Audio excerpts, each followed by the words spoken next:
Today we are going to talk about the psychology of Buddhism. When we speak about psychology, we are talking about the mind. Psychology is the study of the mind.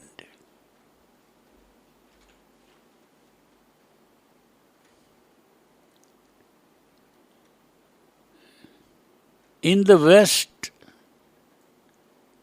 people in the West wanted to study the mind, and that is how they started calling this psychology.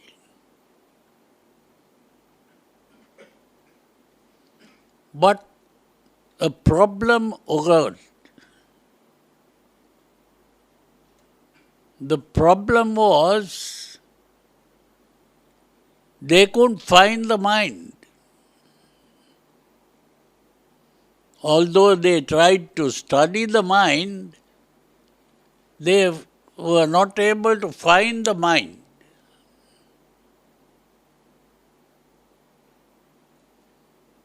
So how can they study the mind if the mind is not found? So what happened was,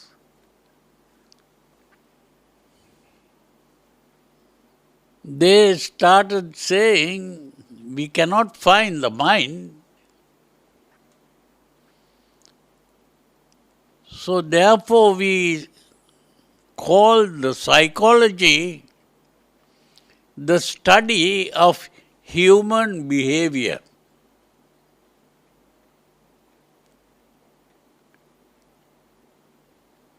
So behavior was the only thing that they could get hold of.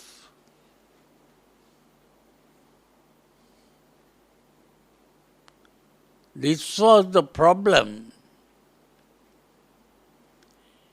You know, the teaching of the Buddha,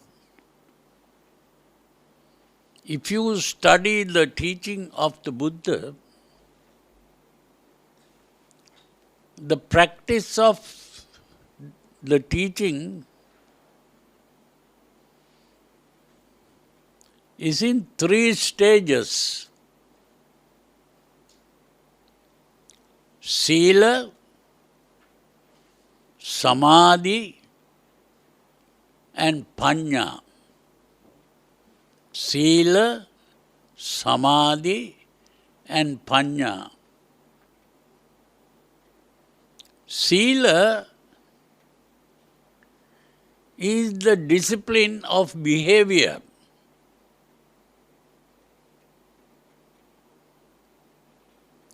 Samadhi is the purification of the mind.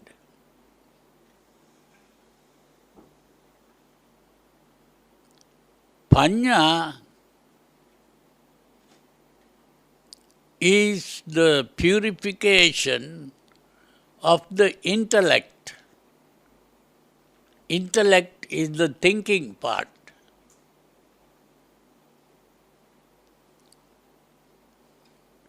Now it appears that those who started talking about the behavior,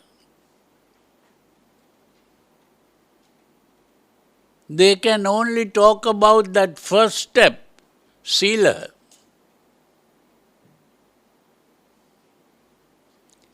They can't talk about samadhi and panya.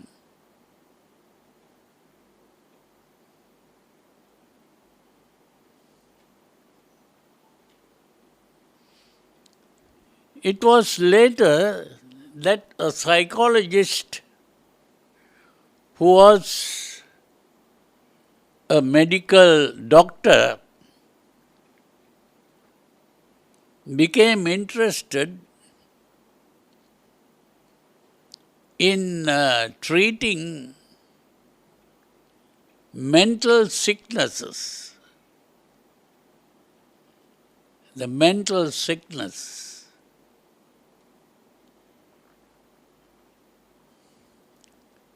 These mental sicknesses came in the form of two forms: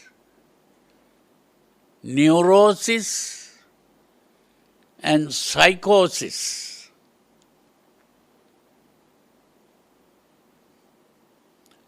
Now,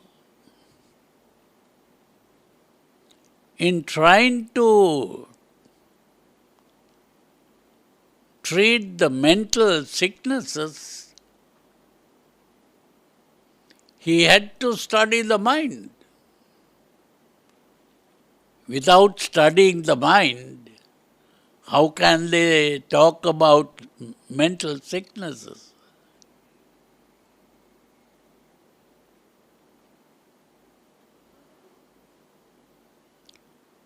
So,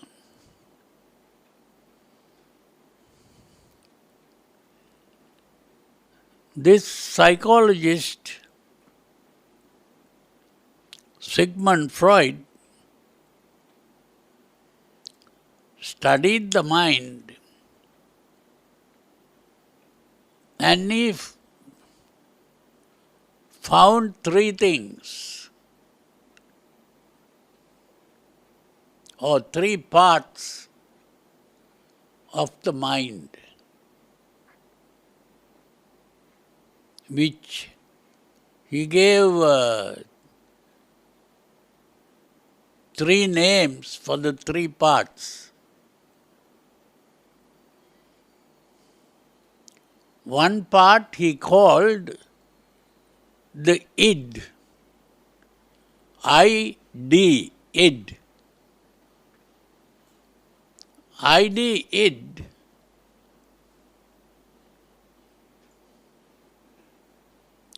referred to the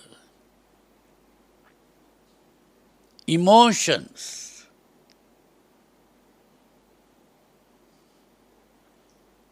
You know what an emotion is. Emotion really is a disturbance of the mind. It's an emotional disturbance.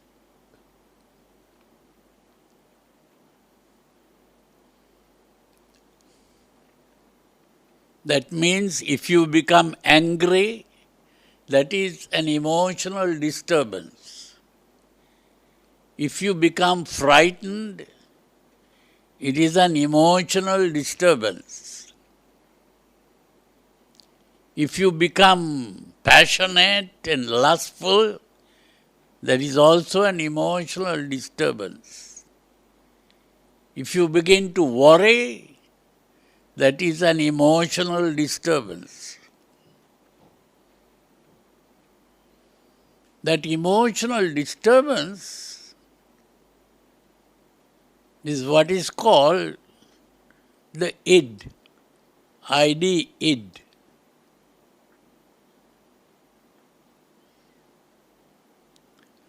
The other word that he used was ego, E-G-O, ego. These are really Latin words.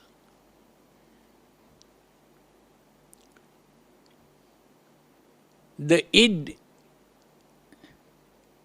is the Latin for the English it, it. And ego is the Latin for self. In English, self. Why did he use these two words? One is the id, like it.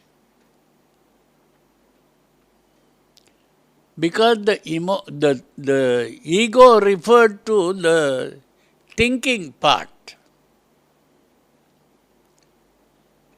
So in other words, he saw in the mind an emotional part and a thinking part.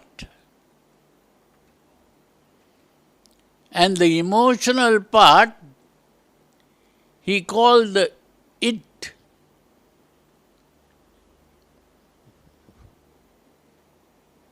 And the thinking part he called the self. Why is this?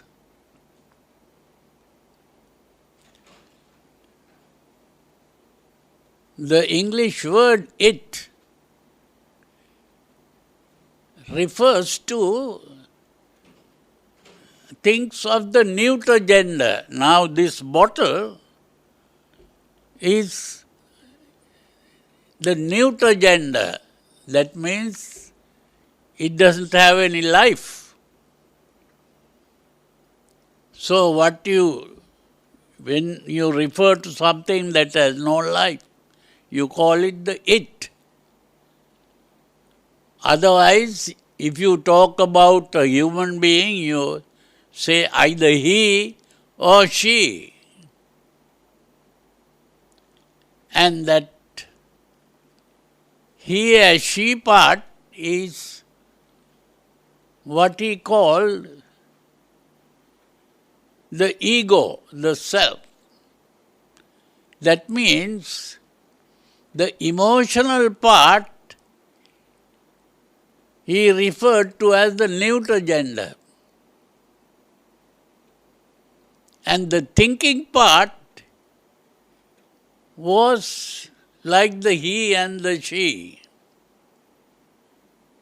That means when we talk about a person, we are really looking at the thinking part.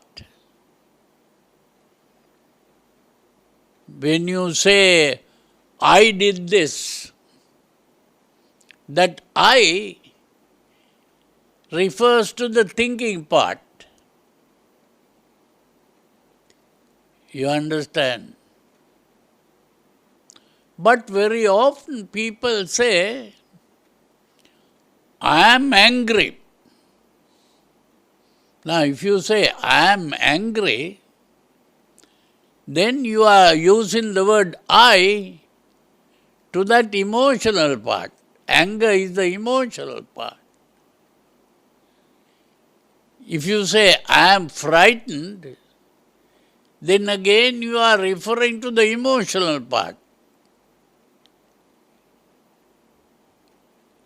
But actually, when you think of anger,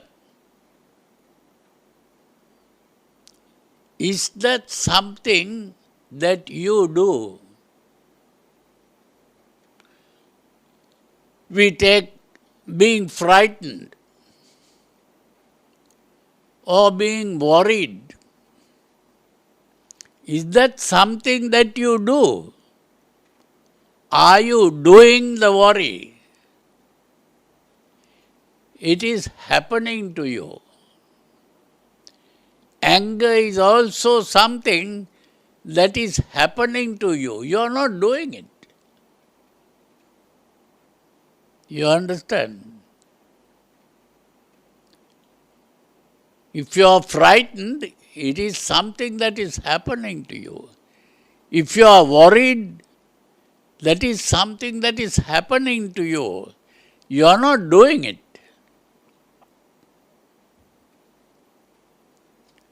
That means all emotions are things that happen to you.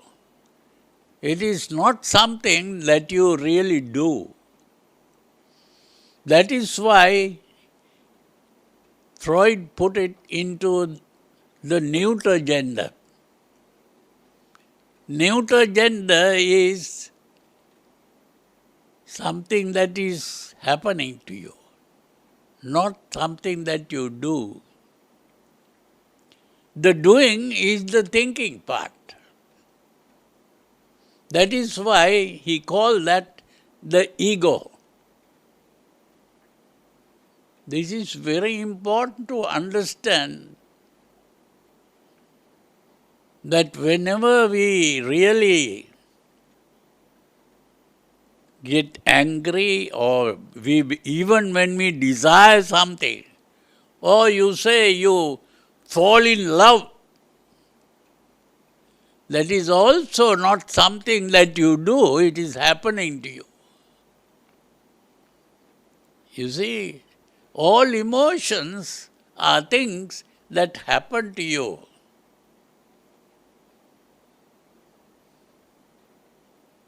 That is why he called it id. You see, it's very important to understand that. And therefore, if you say, I want to control my anger,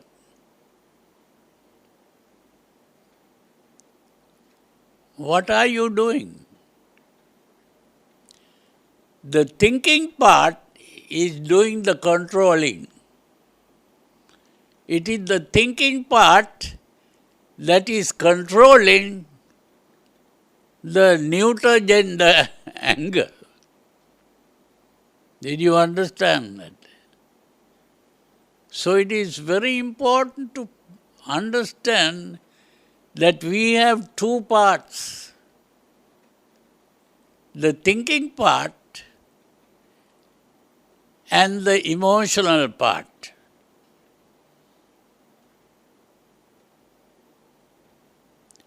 Did the Buddha talk about this? Most people who study Buddhism, they don't understand this. Buddha used two words to refer to the mind. One is chitta and the other is mano. Chitta and mano. Chitta refers to the emotional part and mano refers to the thinking part. So it's very important to understand that. Chitta is the emotional part and mano is the thinking part.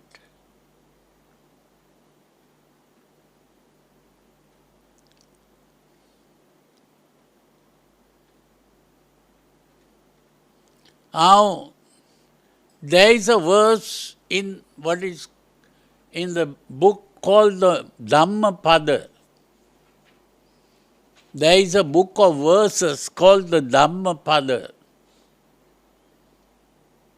Some of you may know about this. And the first verse in the Dhamma says, Mano Pubbangama Dhamma. Mano Pubbangama Dhamma. What does that mean? Mano is the thinking part. Pubbangama means precedes. You know the meaning of the word precede. Precede means comes before. The thinking part comes before the emotional part. What that means is, when we become angry, first, why do we become angry? because of the way we think. This person did this to me. That is a thought. And then you become angry. This person insulted me, and you become angry. Or this person hurt my feelings, and then you become angry. So it is the thought that you think that starts the emotional disturbance. That was the important thing that the Buddha pointed out.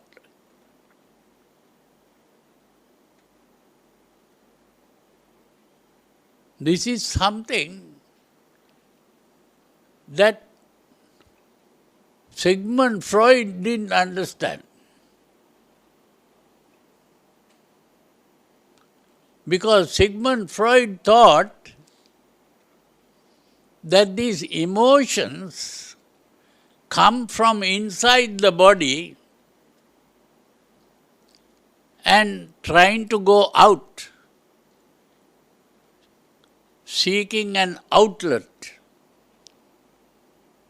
Because the anger is something coming from the body. You see, today the scientists have discovered that this anger is due to what are called hormones. In the body, there are certain glands, and these glands secrete a substance called hormone. And when the hormones are secreted, this hormone is carried to the whole body when the heart begins to beat. And when it goes to the body, different parts of the body begins to act. And that is the meaning of becoming angry. Your muscles become tensed,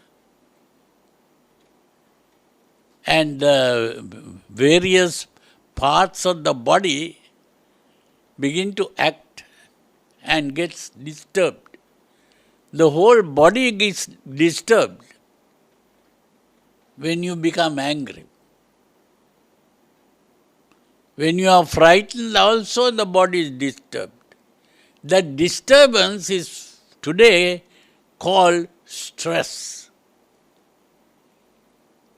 Now people today talk about a thing called stress. And that stress is a disturbance of the body. And that disturbance is creating sickness. The body becomes sick as a result. And this is why they have a thing called stress management. People begin to teach people how to manage stress. You understand? And here, the Sigmund Freud found that it was very difficult to get rid of this emotional disturbance.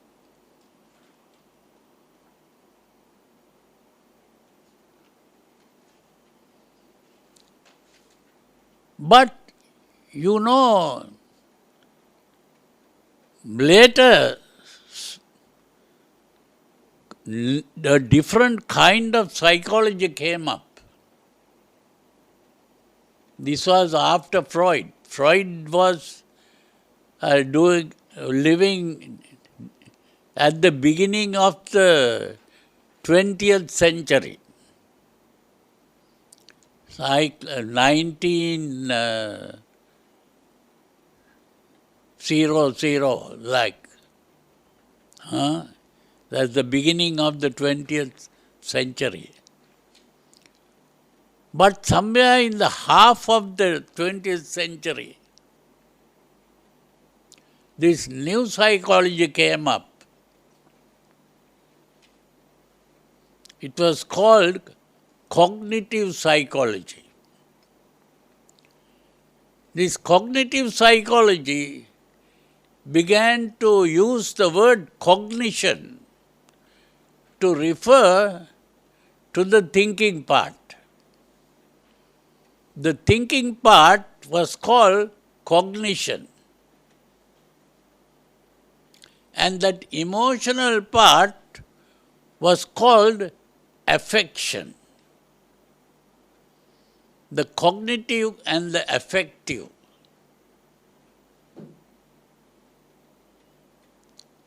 And they started saying the emotion is aroused because of the cognition. That is, the thinking part precedes the emotional arousal. And therefore, by changing the thinking, you can stop the emotional disturbance. You know, I went to United States in 1970. 1970 I went to the United States, and there I had to talk to the American people about the teachings of the Buddha. And when I was talking, I told the people that the Buddha completely eradicated lust, hate and delusion, lobha, dosa and moha. Lobha is lust, dosa is hate, moha is delusion. So a man who was listening began to laugh. I asked, why are you laughing? He said, how can a person get rid of lust, hate and delusion? Because according to Freud, these are things that come from inside your own body and you cannot get rid of it.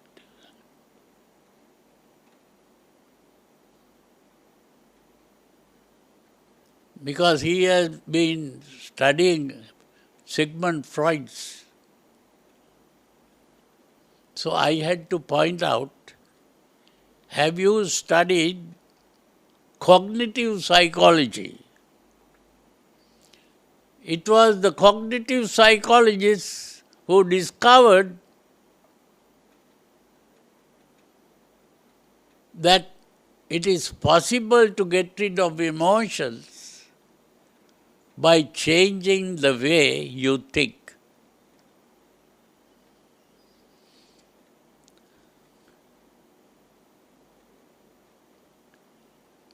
This is very important to understand that.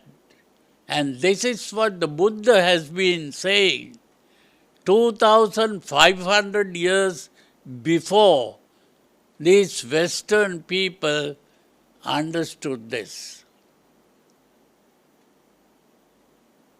And that is how he was able to gain freedom from lust, hate and delusion.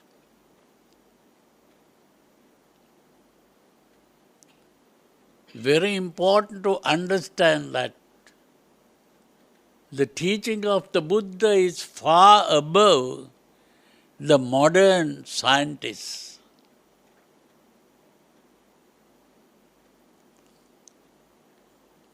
You see, today the scientists are doing wonderful things. But with all the wonderful things, have they stopped crime? Have they stopped murders? Have they stopped wars? All the problems in the world are due to the emotions.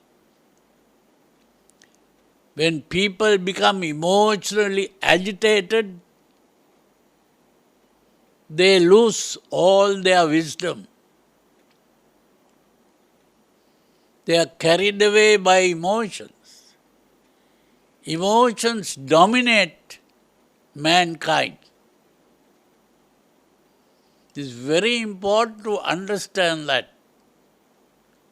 There is a verse where the Buddha speaks about this. Chittena niyati loko, chittena parikassati, chittassa ekadammassa sabbeva vasamang vagu. What that means is, chitta is the emotional part. Chittena niyati loko means that emotional part is dominating the world. Chittena parikassati, that emotional part is disturbing the mind. Chittassa ekadammassa, chitta, the emotional part, is this one thing. Sabbeva vasamang vagu, to which all people are spellbound. People are spellbound to these emotions. Although human beings are able to do wonderful things with the thinking part, but the emotional part is dominating the thinking part. This is the problem.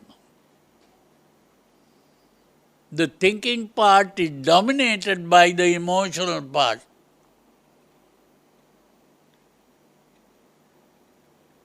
The thinking part is doing what the emotions want you to do. This is why they created this wonderful thing called the nuclear bomb. Why did they make the nuclear bomb? Because the emotional part wanted it to kill the enemies. Killing the enemies is coming out of anger or fear. So it is the emotional part that wanted people to create this bomb. Now people are frightened that if a war begins, that is the end of the whole planet. You see, this is what the Buddha pointed out. You know, the Buddha, through the meditations, he developed the mind to a great extent, and he could do wonderful things.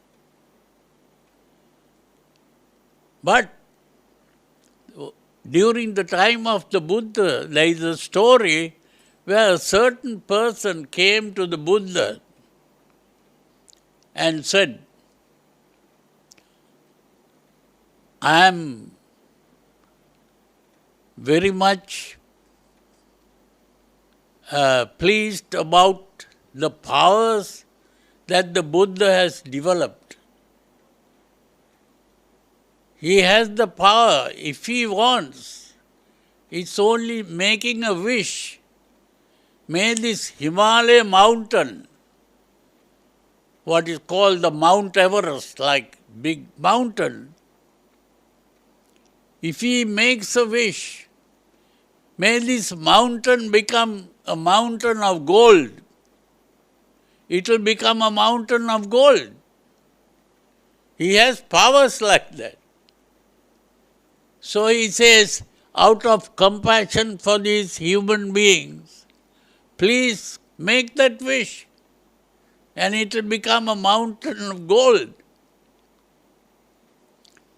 So the Buddha said, yes, you have understood my powers, but do you know, if I do that, how many people will be killed as a result? Because everyone will want to own this mountain of gold, and there will be wars, and so many people will be killed as a result. If you have studied the history of United States, you will know that there was a period where there was a thing called the gold rush. Somewhere in California, they discovered gold, and there were people who dig holes in the earth to get gold.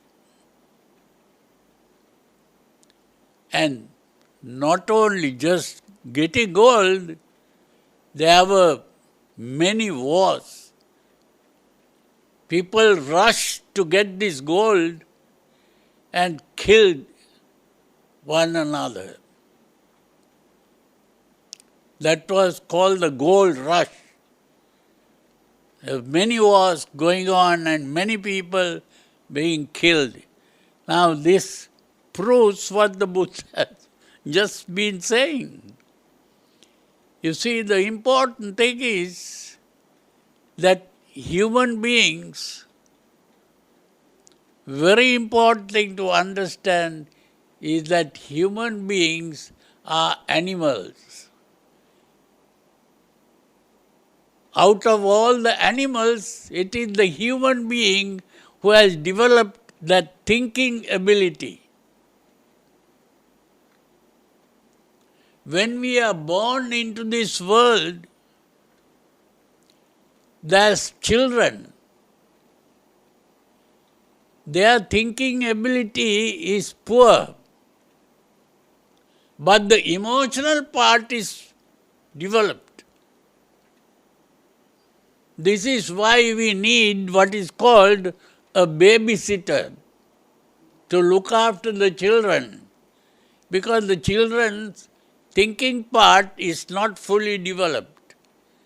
What this means is that the thinking part comes later. The emotional part is there even at the beginning. This is why the first thing when a baby is born, what is the thing that the baby does? Crying. Why? That is because of the emotions. So the baby is born with the emotions, but there is no thinking.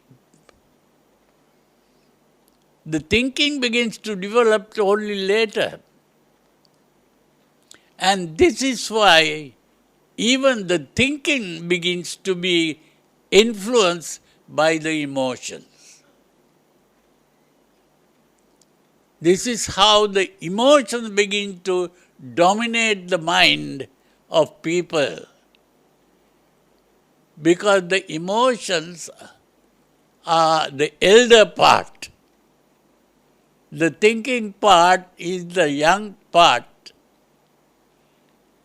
and the emotions begin to influence the thinking.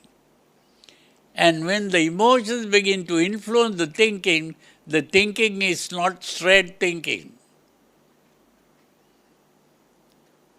So this is why it is very important to learn the teachings of the Buddha.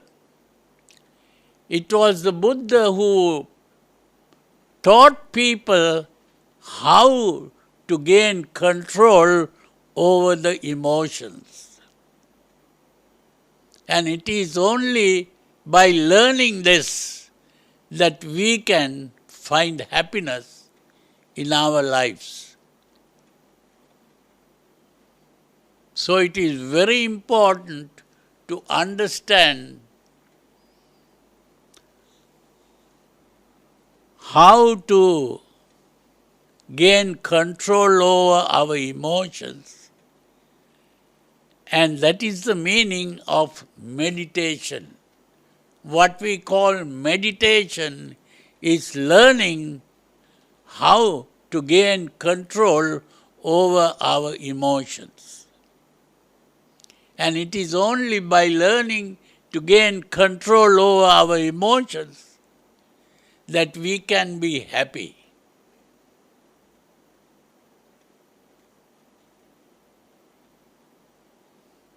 We'll be having a meditation retreat very soon. Huh?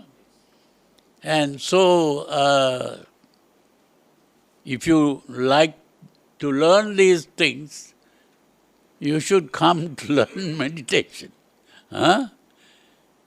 Okay, we end our talk at this point, and if you have any questions, you can ask.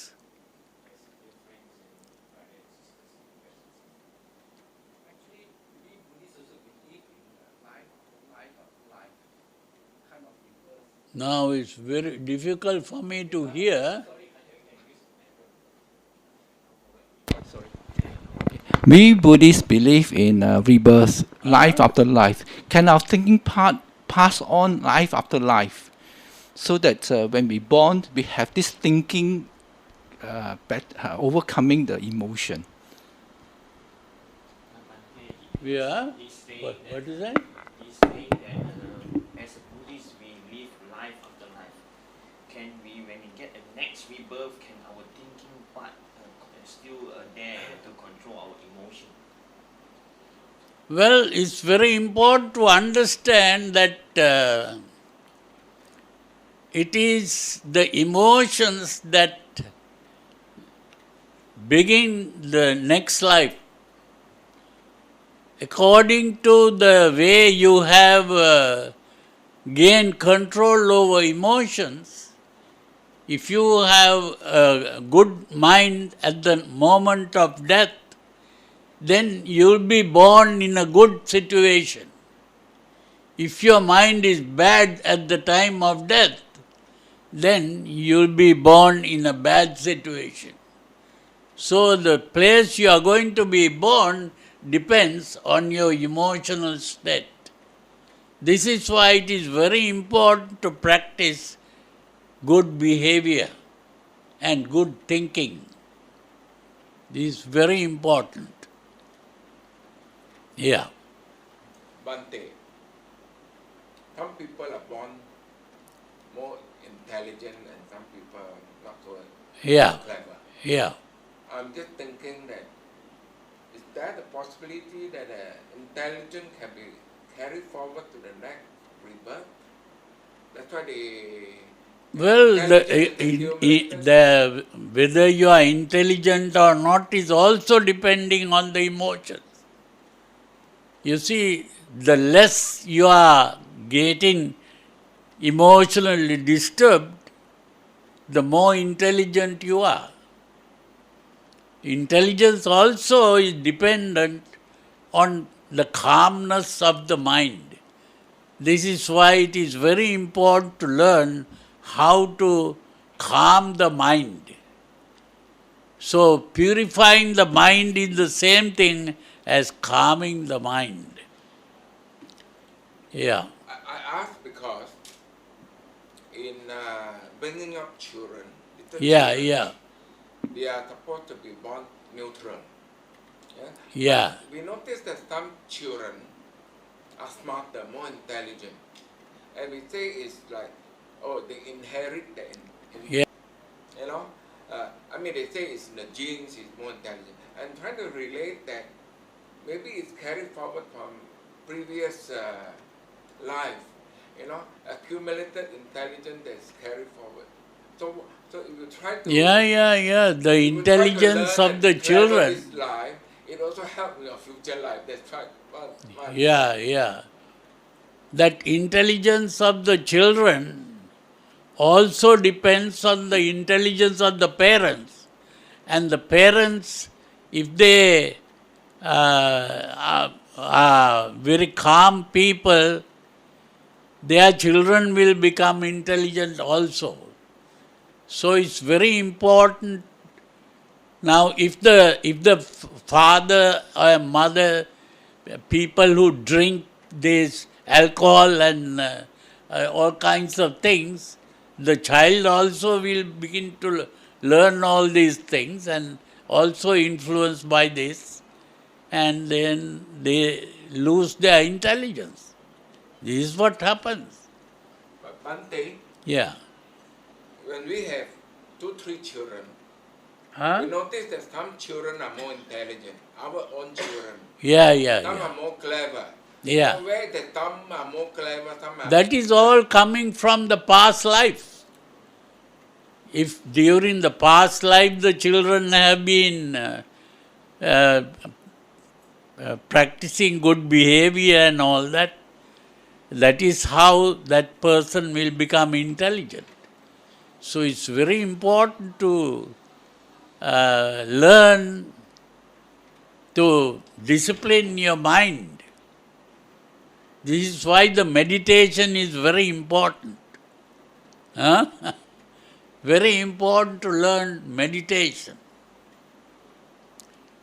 But even in meditation, very few people know how to meditate.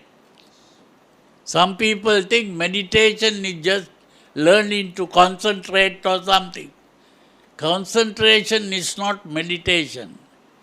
Meditation is purifying the mind.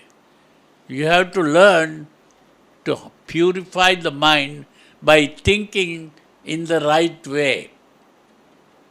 It is cultivating good thoughts. That is the most important thing. This is why in our meditation we begin by what is called selective thinking. Selective thinking means thinking right thoughts. You select the thoughts you think. You are not thinking any thought that comes into your mind. So that is the starting point of meditation, not concentration. So it's very important to learn this. Yeah? Bhante, I have a question. It's regarding the precepts, the precept number 4. Yeah, the precepts are very important because that you have to start practicing the discipline in your behavior before you can even begin to think in the right way. Yeah, but I would like to find out about the precept number 4. In Buddhism, is there a thing as a white lie? That means we don't want to lie. We're not supposed to lie, but we had to lie because we wanted peace and harmony. So are we supposed to lie? No, peace and harmony, all that comes from the emotional state you are in. Everything comes from the emotional state. So that is the meaning of the word chitta. Chitta is the emotional state. But here it's not emotional state. Huh? Here it's not emotional state. It's actually you had to tell a lie because you wanted to keep peace and harmony. So because if you told You want to tell lies to bring about harmony? yeah, No, no, no, no. Harmony is not coming from lies. No, no. These are just excuses that people make.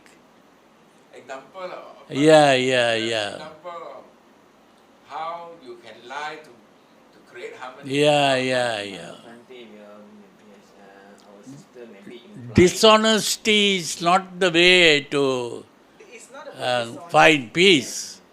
It's a bit Bhante, you No. have to talk It's them. not about dishonesty. Yes, yes. It is that White in, a, lie.